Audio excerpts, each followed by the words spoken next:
অনেকেই কল অ্যাপয়েন্টমেন্টে জিজ্ঞাসা করছে দাদা লোড বিয়ারিং বাড়ি করব, কারণ আপনার ভিডিও দেখে জেনেছি আশেপাশে কোনো বড় রাস্তা, রেল, পুকুর, নদী, নালা কিচ্ছু নেই, তো লোড বিয়ারিং বাড়ি করা যাবে। খুব ভালো সিদ্ধান্ত নিয়েছেন।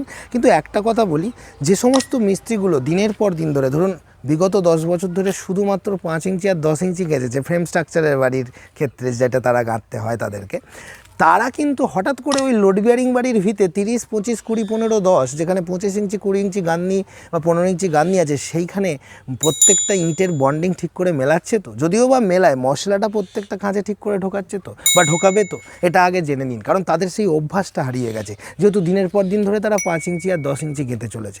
তাই প্রকৃত মিস্ত্রিদেরকে নির্বাচন করে আর সেই শর্তটা দিন যে প্রত্যেকটা খাঁজে মশলা ঢুকবে তো, কারণ লোড বিয়ারিং বাড়ির মূল শর্ত হচ্ছে ইটের খাঁজে যদি মশলা না ঢোকান, উপর থেকে ঝাঁটা মেরে যদি ঢাকা দিয়ে দেন, তাহলে কিন্তু ওই ইটের সাথে ইটের বন্ডিং না হওয়ার ফলে ওই বাড়ি টিকবে না।